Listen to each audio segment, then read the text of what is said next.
Assalamualaikum warahmatullahi wabarakatuh. Kesultanan Yogyakarta merupakan kerajaan yang meneruskan gaya pemerintahan Kerajaan Mataram Islam. Salah satu ciri utamanya adalah keberadaan Pati atau juga dikenal sebagai Pepati Dalem, sebuah jabatan kerajaan setingkat Perdana Menteri.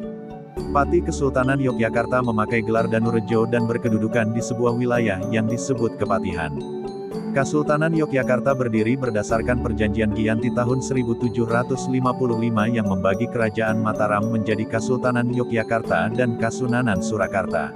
Oleh karenanya Kesultanan Yogyakarta pun meneruskan apa yang sudah dilakukan oleh Kerajaan Mataram sebelumnya. Sebelum dikukuhkan sebagai raja, Sultan harus menandatangani kontrak politik dengan pihak pemerintah kolonial. Salah satu bagian dari kontrak tersebut mengatur keberadaan Pati. Selain sebagai pembantu Sultan, Pepati Dalem juga menjalankan fungsi sebagai penghubung kesultanan dengan pihak pemerintah kolonial.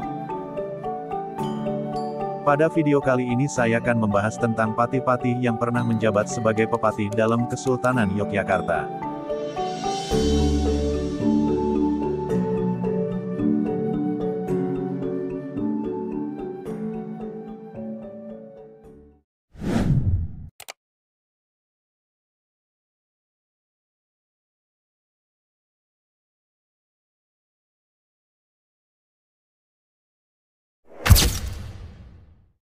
Kanjeng Raden Adipati Danurejo Pertama. Pada masa mudanya, beliau bernama Raden Bagus Konting Mertowijoyo. Beliau adalah putra dari Kiai Raden Adipati Yudonegoro II, Bupati Banyumas. Semenjak kecil beliau sudah dikirim oleh ayahandanya untuk mengabdi di Keraton Kartasura, Mataram. Di sini pula beliau menjadi teman akrab dari Raden Mas Sujono atau Pangeran Mangkubumi yang kelak menjadi Sultan Hamengkubuwono Pertama. Kesetiaan beliau pada Pangeran Mangkubumi dibuktikan dengan keikutsertaannya dalam perjuangan Pangeran Mangkubumi melawan VOC. Beliau kemudian menggantikan ayahnya sebagai Bupati Banyumas dengan gelar Kiai Raden Adipati Yudonegoro III. Setelah perang berakhir dan Pangeran Mangkubumi resmi menjadi Sultan Yogyakarta dengan gelar Sri Sultan Hamengkubuwono Pertama, Kiai Raden Adipati Yudonegoro III dipilih menjadi Pepati Dalem dengan gelar Kanjeng Raden Adipati Danurejo Pertama. Pati Danurejo Pertama nampaknya dapat membantu Sri Sultan Hamengkubuwono Pertama dengan sangat baik. Gubernur VOC saat itu, Harting, menyebutkan bahwa Pati Danurejo Pertama yang mendampingi Sri Sultan Bagai Keris dan Warangka, Sarung Keris yang bersatu memimpin Kesultanan Yogyakarta. Beliau menjabat dari tanggal 13 Februari tahun 1755 sampai dengan meninggal, tanggal 19 Agustus tahun 1799.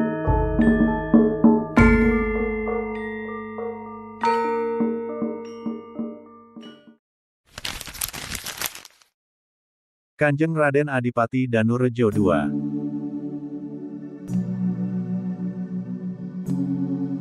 Sebelum bergelar Kanjeng Raden Adipati Danurejo II, beliau bergelar Tumenggung Mertonegoro. Beliau merupakan cucu dari Kanjeng Raden Adipati Danurejo Pertama. Berbeda dengan kakeknya, beliau terkenal sangat dekat dengan pihak kolonial Belanda.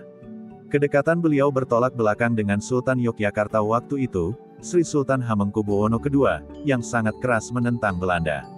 Beliau sendiri adalah menantu Sri Sultan Hamengkubuwono II, karena menikah dengan Gusti Kanjeng Ratu Hangger, putri dari Garwapatmi Gusti Kanjeng Ratu Kedaton. Van den Berg, Presiden Yogyakarta kala itu, mencatat Danurejo II sebagai sosok yang jelek kinerja, karena lebih disibukkan dengan upayanya menaikkan derajat dirinya dibandingkan menjalankan tugasnya sebagai Pati.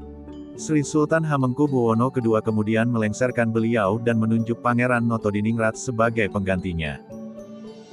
Pada tahun 1810, Daendels mencopot jabatan Pati dari Pangeran Notodiningrat dan mengembalikan posisi jabatan Pati kepada Danurejo II.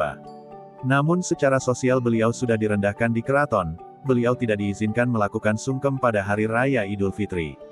Masa jabatan beliau yang berlangsung semenjak tanggal 9 September tahun 1799 usai pada tanggal 28 Oktober tahun 1811 ketika ia dibunuh atas perintah Sri Sultan Hamengkubuwono II.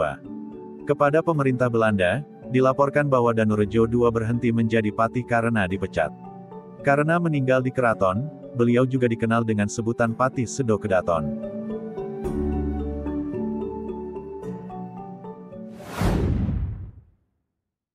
Kiai Adipati Danurejo atau Tumenggung Sindunegoro.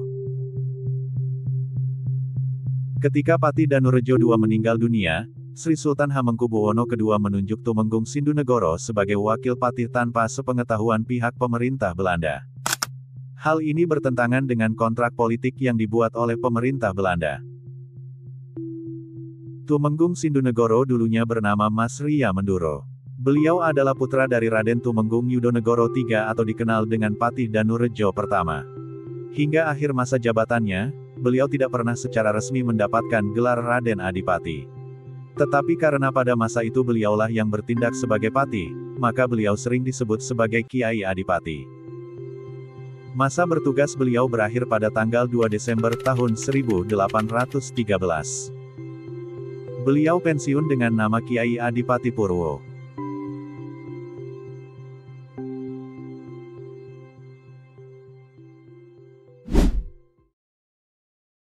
Kanjeng Raden Adipati Danurejo III. Nama kecil beliau adalah Pangeran Djoko Hadiyosodiningrat, atau dikenal juga sebagai Sumodipuro, Bupati Mojokerto. Selain itu beliau juga dikenal dengan nama Raden Joyosentiko. Beliau menggantikan posisi menjadi patih pada tanggal 2 Desember tahun 1813. Danurejo III merupakan satu-satunya patih yang bukan berasal dari keturunan Yudonegoro atau Wangsa Danurejan. Beliau menjadi patih pada masa Sri Sultan Hamengkubuwono IV yang naik tahta pada usia 10 tahun. Danurejo III menikah dengan Gusti Kanjeng Ratu Sasi, putri Sri Sultan Hamengkubuwono II dan Gusti Kanjeng Ratu Kencono Wulan. Salah seorang anaknya, Gusti Kanjeng Ratu Kencono, menikah dengan Sri Sultan Hamengkubuwono IV. Hasil pernikahan ini melahirkan Gusti Raden Mas Gatot Menol yang nantinya dinobatkan menjadi Sri Sultan Hamengkubuwono V pada saat masih berusia 3 tahun. Dalam perjalanannya, Patih Danurejo III condong setia kepada pihak Belanda dan menggunakan kekuasaannya secara berlebihan. Beliau justru menyerahkan pajak pengarem-arem kepada pemerintah kolonial Belanda, padahal pajak tersebut merupakan persembahan rakyat untuk Kesultanan Yogyakarta. Selain itu, beliau juga menambah jumlah gerbang-gerbang pungutan tol Porten, yang disewakan kepada orang-orang Cina. Sepak terjangnya ini pula yang membuat Pangeran Diponegoro menjadi sangat murka, dan menjadi salah satu pemicu pecahnya Perang Jawa pada tahun 1825 sampai 1830. Beliau menjabat sebagai patih hingga tanggal 22 Februari tahun 1847, dan pensiun sebagai Kanjeng Pangeran Kusumoyudo Hingjapan, meninggal di Mojokerto pada tahun 1849.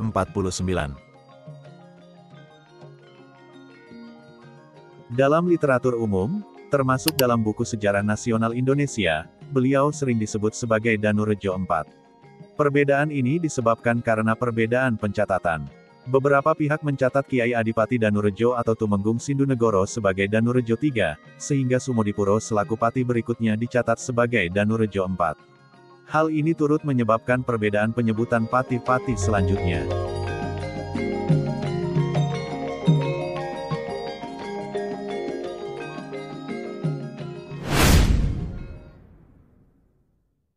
Kanjeng Raden Adipati Danurejo IV. Kanjeng Raden Adipati Danurejo IV pada masa kecil bernama Raden Bagus Sukabja, lantas pada masa dewasanya membawa gelar Kanjeng Raden Tumenggung Gondokusumo. Beliau merupakan putra dari Kanjeng Raden Adipati Danurejo II. Selama Perang Jawa pada tahun 1825 sampai 1830, ia menjadi salah satu panglima Pangeran Diponegoro untuk wilayah Banyumas. Beliau menikah dengan Bendoro Raden Ayu Danurejo, putri dari Sri Sultan Hamengkubuwono IV dan Bendoro Raden Ayu Retnodiningrum. Danurejo IV mengajukan pengunduran diri setelah hampir 33 tahun mengabdi. Kemudian beliau dikenal dengan nama Pangeran Haryo Juru atau Pangeran Juru Rider. Beliau meninggal dunia pada tahun 1884 dan dimakamkan di Astana Melangi, sebelah utara Demak Ijo, Sleman, Yogyakarta.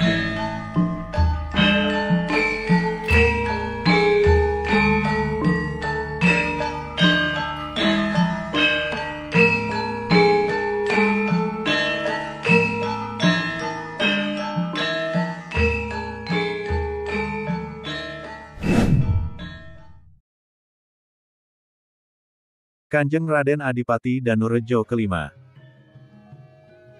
Pada tahun 1889, dilakukan pembangunan ulang Tugu Golong Gilik yang rusak akibat gempa bumi tahun 1867.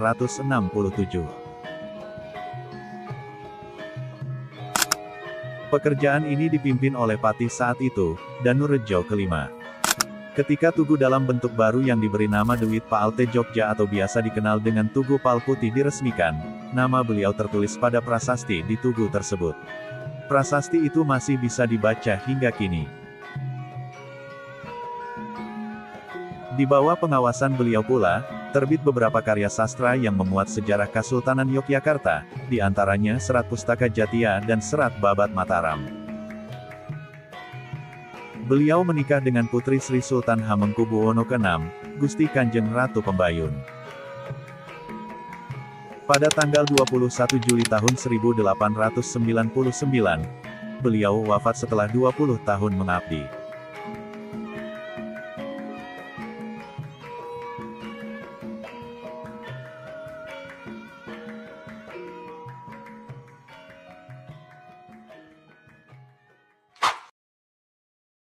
Kanjeng Raden Adipati Danurejo ke-6. Danurejo ke-6 juga dikenal dengan nama Kanjeng Pangeran Haryo Cokroningrat. Sebagaimana pendahulunya, beliau juga memiliki karya tulis, antara lain, kempalan kitab-kitab Islam dan Serat Betal Jemur Ada Makna. Beliau memiliki seorang cucu yang sangat disayangi yang bernama Bendoro Raden Mas Kudiarmaji. Ketika dewasa cucu beliau ini mendapat gelar Bendoro Pangeran Haryo Suryo Mentaram. Kelak sang cucu muncul menjadi tokoh tasawuf Jawa, menanggalkan gelar kepangeranan dan menjalani hidup sebagai Ki Ageng Suryo Mentaram. Patih Danurejo ke-6 wafat pada tanggal 15 Oktober tahun 1911 dan dimakamkan di makam keluarga besar Cepokosari yang juga dipakai untuk memakamkan sejumlah keluarga besar Kesultanan Yogyakarta, yang meliputi Patih Danurejo ke-6, Bendoro Raden Ayu Retno Mandoyo, Putri Patih Danurejo ke-6, Ki Ageng Suryo Mentaram dan istrinya, serta Raden Tumenggung Nitinegoro I dan Raden Tumenggung Nitinegoro II sebagai Bupati Bantul.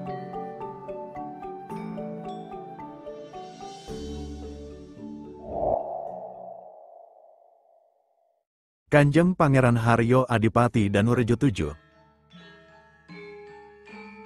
Kanjeng Pangeran Haryo Yudonegoro III, demikian nama beliau sebelum menjabat sebagai Pepati Dalem. Sangat menyukai seni pertunjukan, beliau berkeinginan membawa pertunjukan wayang wong keluar tembok keraton. Untuk tujuan inilah beliau menciptakan Langen Mandrawanara di mana tarian-tariannya dilakukan dengan jongkok dan dialognya berupa tembang.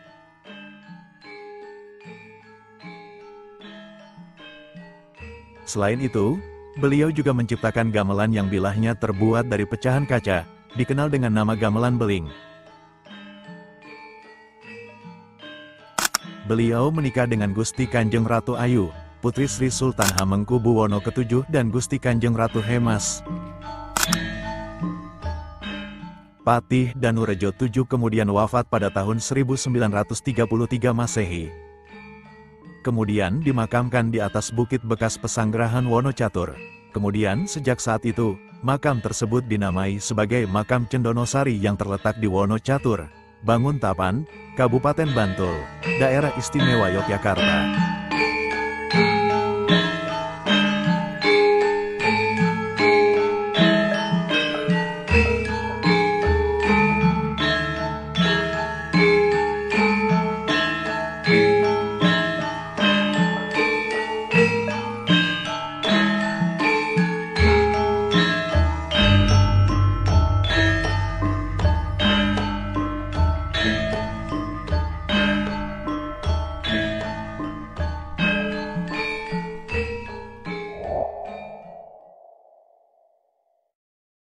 Kanjeng Pangeran Haryo Adipati Danurejo 8. Pati Danurejo 8, atau yang sebelumnya dikenal dengan nama Kanjeng Raden Tumenggung Harjokusumo, adalah patih terakhir Kesultanan Yogyakarta.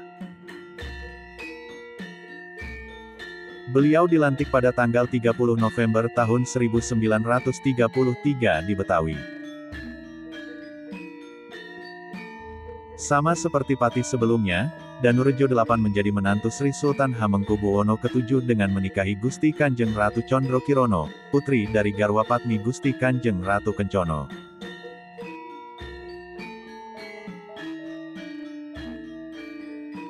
Terlahir di era setelah politik etis memungkinkan beliau mendapatkan pendidikan tinggi. Beliau adalah sarjana politik dari Belanda, lulusan Ropische Lagere School (ELS), atau Sekolah Dasar Eropa adalah sekolah dasar yang didirikan pada masa kolonial Hindia Belanda.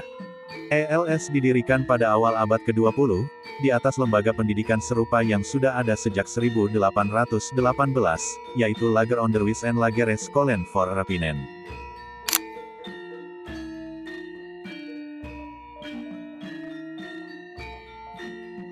Saat sudah lanjut usia dan sakit, beliau Pati Danurejo 8 berhenti dengan terhormat. Sri Sultan Hamengkubuwono ke-9 kemudian menghapuskan jabatan patih dalam struktur pemerintahan. Setelah lengser dari jabatan pepatih dalam gelar beliau menjadi Kanjeng Pangeran Haryo Adipati Harjokusumo.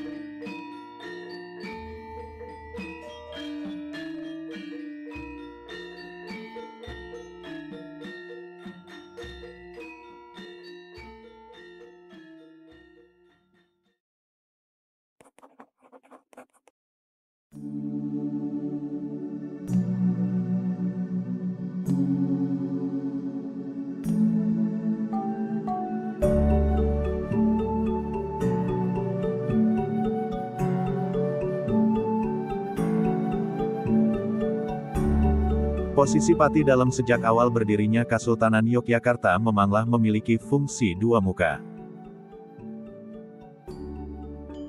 Satu muka melayani Kesultanan, namun di sisi lain juga tunduk pada pemerintah kolonial Belanda. Masa kependudukan Jepang yang menggantikan pemerintahan Belanda digunakan oleh Sri Sultan Hamengkubuwono ke-9 untuk menghilangkan jabatan patih. Langkah ini ditempuh agar kekuasaan atas Kesultanan Yogyakarta dapat digenggamnya penuh dan digunakan sebesar-besarnya demi kesejahteraan rakyat.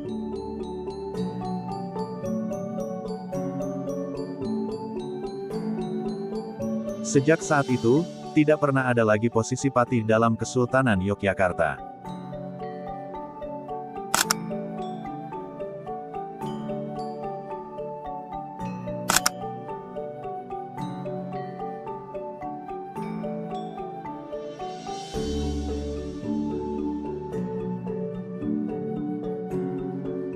Pepatih dalam mengajarkan kita tentang kekuatan perjuangan dan pengorbanan. Semoga kita dapat mencontoh kebijaksanaannya dan menjadi agen perubahan positif bagi masyarakat. Kisah Pepatih dalam mengingatkan kita akan pentingnya melestarikan budaya dan tradisi. Mari kita jaga warisan kita dan teruskan perjuangan untuk membangun masa depan yang lebih baik.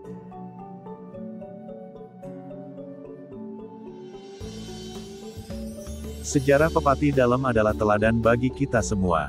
Mari kita ambil pelajaran dari pengalaman mereka dan menjadi generasi penerus yang bijaksana dan tangguh. Terima kasih atas perhatian Anda. Semoga video ini memberikan pengetahuan, inspirasi dan motivasi bagi kita semua untuk membangun masa depan yang lebih cerah.